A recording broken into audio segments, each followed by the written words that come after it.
Good afternoon. Good afternoon. We are extremely pleased that you are here.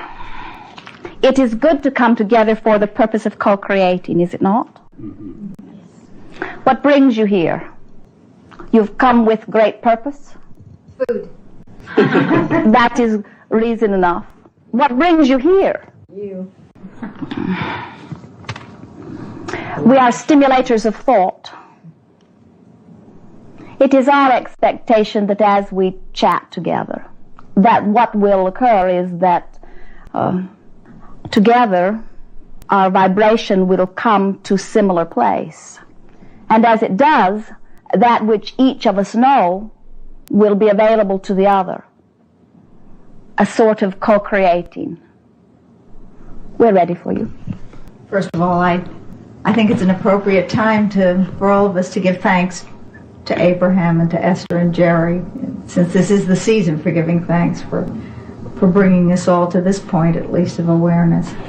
Being in the mode of appreciation is a very powerful mode, because when you are appreciating, you are focused upon positive aspects. Mm-hmm. And when you are vibrating upon positive aspects, you are vibrating in harmony with who you are. So your passageway is wide open. Yes. We see you as sort of funnels, with the broad end of your funnel focused back toward non-physical, back toward the pure, positive energy from which you have come.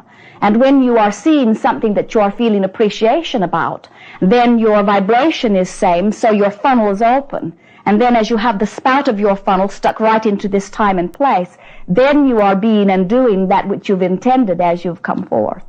Good. Tell me quickly, why is it when you try to get rid of something you don't want, you get it, and when you try to get something you do want, you don't get it?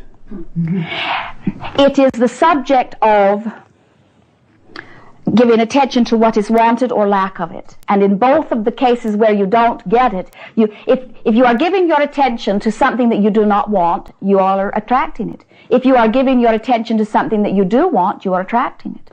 What we have noticed with most of you is that when you think of something you want, instead of giving your attention to what you want, you give your attention to the lack of it. Where is it, you say? Why is it not here? The easiest way to acknowledge this is to pay attention to the way you feel. If you are feeling good, you are allowing all things that you consider to be good. If you are feeling bad, you are allowing what you consider to be bad. And is there any difference between the lack of something you want or the presence of something you don't want?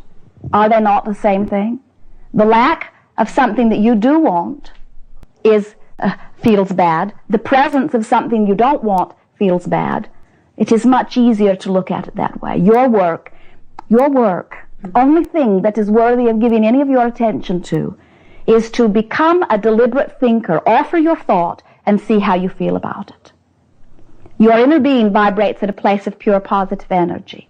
When you offer a thought, that thought sets up a vibration within you. And that vibration either harmonizes with who you are or does not. If it harmonizes with who you are, then your passageway is opened and you experience the presence of your inner being. And that's what that feeling good is about. That's what positive emotion is. When you are thinking of lack of what you want, then you are setting up a vibration that does not allow the vibration of your inner being within you, and you experience the absence of your inner being, and that's what anger is, that's what negative emotion is. We say your inner being has hightailed it off into the bushes. See, I see people who I watch their lives, and they're really trying to make happen, and I watch them for years, they can't make it happen. And I see all sorts of wonderful things that they're not trying to make happen are happening around them. And they don't understand why the thing they're really trying to make happen still doesn't happen, but the good things they're not trying to make happen are happening. Let us put it this way. Your natural state is one of abundance, one of wellness, one of feeling good. That is your natural state. And unless you are offering thoughts that push against that, then that will be your experience. But what happens as you see something you want and you keep not having it, and so you give your attention to the lack of it, then by your attention to it, you see, you must understand that every subject is two subjects, and so you must make sure that you're on the side of every subject that feels good to you. That is all. What about someone that's had a brain injury and that was always a pretty nice person, then all of a sudden becomes very violent? Can you explain that to me? There are a number of reasons for it. Certainly, if there is some sort of injury to the brain mass, it could affect their behavior. But what we have noticed, far and away more to be the reason for that sort of thing, is that the person then becomes one who predominantly is focused upon lack. Can't do this the way I used to do it. Can't do this the way I used to do it. Can't do this the way I used to do it. And so as he is focused upon lack, what does focusing upon lack mean most to you? It means separation from inner being. If connection with inner being means feeling good, feeling well, feeling sure, feeling clear, then is not separation from inner being the opposite? Is it not that frustrated feeling, that angry feeling, that feeling of tension, that feeling? Do you see what we are saying? And so when you look around and see people who are acting out in anger, whether they have the excuse of a brain injury or whether they just have the excuse of having spent a few hours thinking about lack of something, you are still dealing with people who are disconnected from their broader knowing. You are watching, and you see, more and more in this time upon your earth, more who are highly evolved, and by that we mean clearer in your wanting for pure joy, freedom, growth.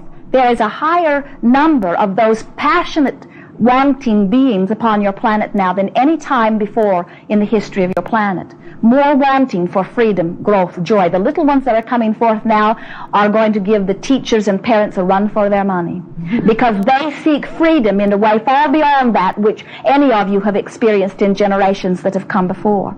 And so as they are wanting to feel free and happy and growing, but they are emerging into an environment that is making more rules and more laws about what they should not do in their fear that they will spread their diseases or rebelliousness where it does not belong, then more and more in their attention to the lack of freedom that they want are going to be separated from their inner beings. And as more of them are separated from their inner beings, more of them are going to be showing overt signs of rebellion.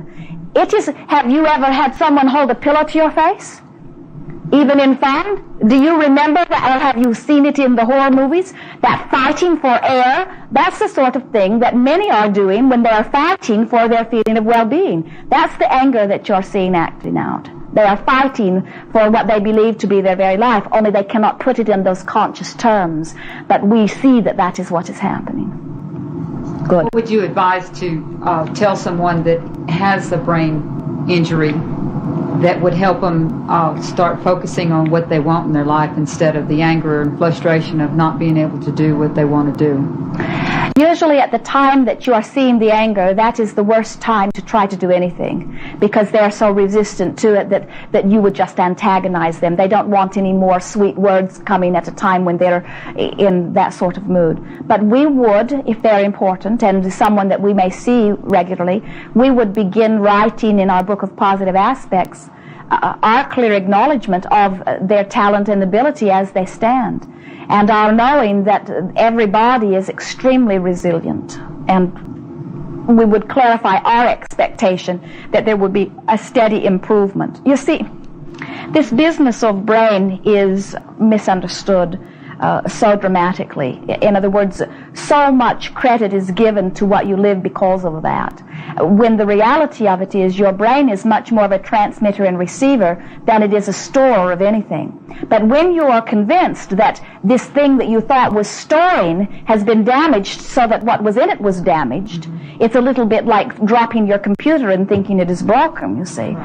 Then the expectation for negative results becomes very strong. When you realize that it is a mass of energy, and that with the help and ability and willingness and absolute readiness of your inner being to offer impulses of thought, that much of that which is considered to be irreparable damage is not at all.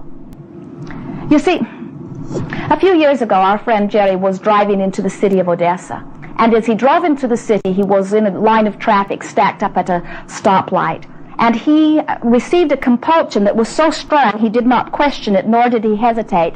It was so strong that he called it a voice that said, "Drive your car on the sidewalk." And so without hesitating, he pulled right out of traffic and onto the sidewalk, a rather extraordinary thing to do. And in that moment, a gravel truck that was very heavily loaded, with brakes not working, came crashing into the traffic, causing much damage and injury.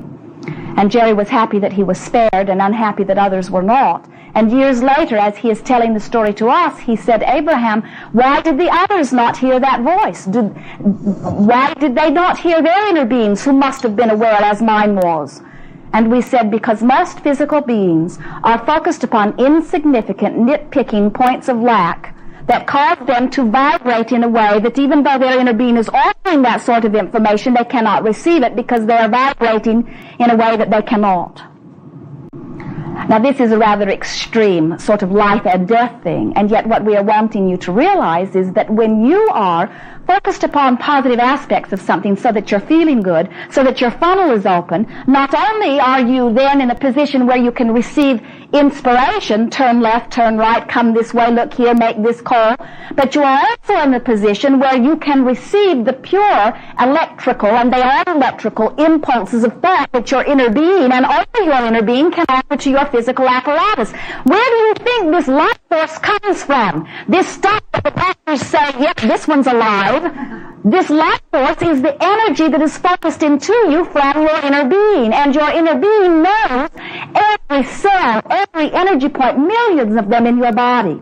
If you are living a life where you are feeling predominantly good, even if you have fallen off of a horse and bumped your head and damaged your brain, your inner being can offer the impulses that can restore you to that which you would consider perfect health. But you must be in a conducive vibration in order to allow it. And feeling sorry for yourself is not. Or feeling mad at whoever caused it to happen is not. Or beating up on anyone, focusing upon any lack. Lack of money, lack of talent, lack of love, lack of work, lack of feeling of accomplishment, lack of worthiness. There are so many lacks that so many give their attention to. And that is why we say, get off of the lack side of all equations. Or more importantly, think and feel. Think and feel. Teach yourself what thoughts you think feel good. Now, we know you know this. As far as whether your friend is ready to hear this from you, we would say far from ready. But remember, you're a funnel. And when you are feeling good, which means you cannot look at a friend who is experiencing lack and keep your funnel open, because you suffer for him. And so by writing in your book of positive aspects about him, by writing about the laws as you know them to be, then your funnel is open. Even if you're looking at something you're not wanting to see, your funnel is open, which allows him to receive through you a little bit of that pure positive energy. So just for a little while, he can be the recipient of feeling a little bit better. Very often, after we have spent 5 or 10 or 15 minutes on the telephone with someone who called in great distress, we'll say, you're feeling better, can you tell? And they'll say, oh, I feel so much better. And we say, it is not. It is for this reason only.